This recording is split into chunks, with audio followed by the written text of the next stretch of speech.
জয়গুরু, সবাইকে আমার প্রণাম। ইষ্ট আলোচনায় আজকে আমাদের প্রথম দিন। এটা আমার চ্যানেল পরম প্রেমময় শ্রী শ্রী অনুকূল চন্দ্র, যেখানে আমি ঠাকুর অনুকূল চন্দ্রের সম্পর্কে আলোচনা করব। আগের ভিডিওতে আমি শেয়ার করেছিলাম আমি একটা বই পড়ছি ঠাকুরের, শ্রী শ্রী ঠাকুর অনুকূল চন্দ্র জীবনী, যেটা সতীশচন্দ্র জোয়ারাদারের লেখা।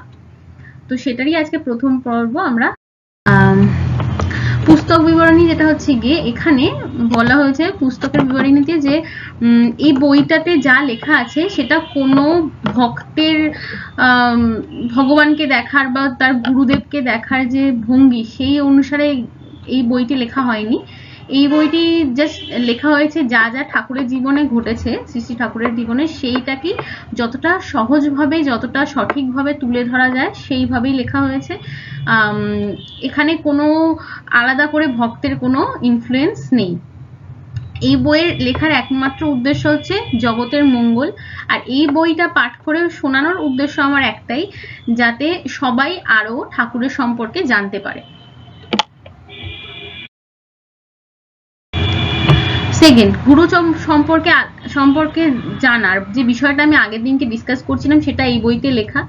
যেমন আগের দিনকে আমি বলছিলাম কথাটা যে অন্যরা কিভাবে একজন পার্সনকে ডিফাইন করছে, মানে আমার গুরুকে আমি সব আমার কাছ থেকে জানবো, নিজের চোখে দেখবো, নিজের ভাবে জানবো, নিজের মতো করে বুঝবো, সবকিছু আমি আমার মতো করে করবো। কে কি বললো, কে কিভাবে চলছে ওইভাবে জানবো না, সেটাই এখানে লেখা।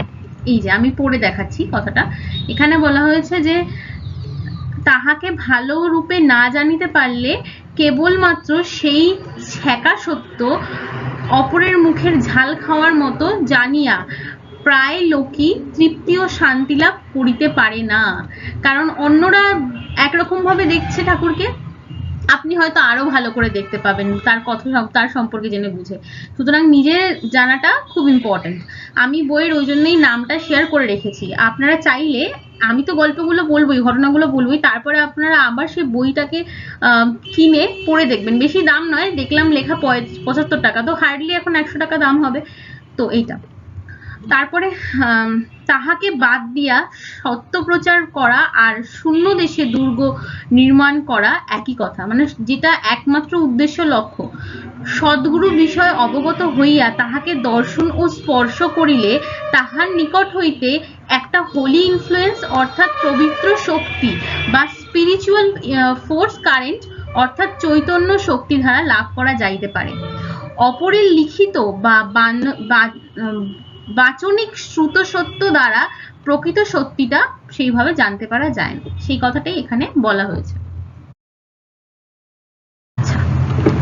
এখানে শ্রী শ্রী ঠাকুরের পূর্বপুরুষের সম্পর্কে আমরা জানবো। তো প্রথম হচ্ছে গিয়ে এই বইতে কৃপাময়ী দেব্যা বলে একজন মহিলার কথা বলা হয়েছে। তিনি খুবই হরিভক্তি পরায়ণা। তো কে কৃপাময়ী দেব্যা? কৃপাময়ী দেব্যা হচ্ছে ডাক্তার অনুকূল চন্দ্র চক্রবর্তী, যিনি আমাদের গুরুদেব, তার দিদার মা। তাহলে কৃপাময়ী দেব্যা, তার স্বামী ছিলেন হচ্ছে কমলাকান্ত বাগচি।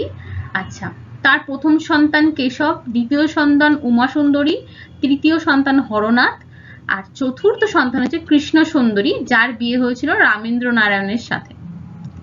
পরবর্তীতে বইটা যখন আমরা পড়বো তখন আমরা কৃষ্ণ সুন্দরী এবং রামেন্দ্র নারায়ণের উল্লেখ, বিশেষ করে রামেন্দ্র নারায়ণের উল্লেখটা আমরা বেশি পাবো বইতে। আচ্ছা, কৃষ্ণ সুন্দরীর ঘরে আবার 6টা সন্তান জন্মেছিল, তার মধ্যে প্রথম 3টের কথা বইতে উল্লেখ করা হয়নি। চতুর্থ নম্বরে মনমোহিনী দেবী, যার বিবাহ হয়েছিল শিবচন্দ্র চক্রবর্তীর সাথে।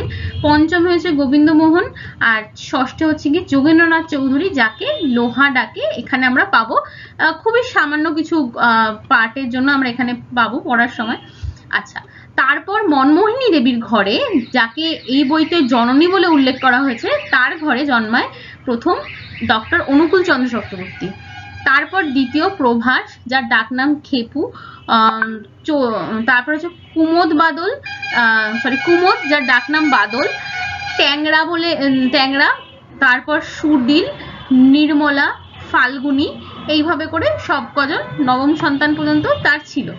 তো তাহলে আমরা আজকে জানতে পারলাম যে শ্রী শ্রী ঠাকুরের পূর্বপুরুষ সম্পর্কে। এর পরের ভিডিওতে আমি কৃপাময়ী দেব্যা থেকে শুরু করব, যে ওনার স্টোরিটা কি ছিল, উনি কেমন ছিলেন সেটা থেকে শুরু করব। তো আজকের ভিডিওটা এইটুকুনি। ভালো লেগে থাকলে অবশ্যই তোমার পরিচিত মানুষদের সাথে শেয়ার করে দাও, যে তারা একটু হলেও ঠাকুর সম্পর্কে ইনফরমেশন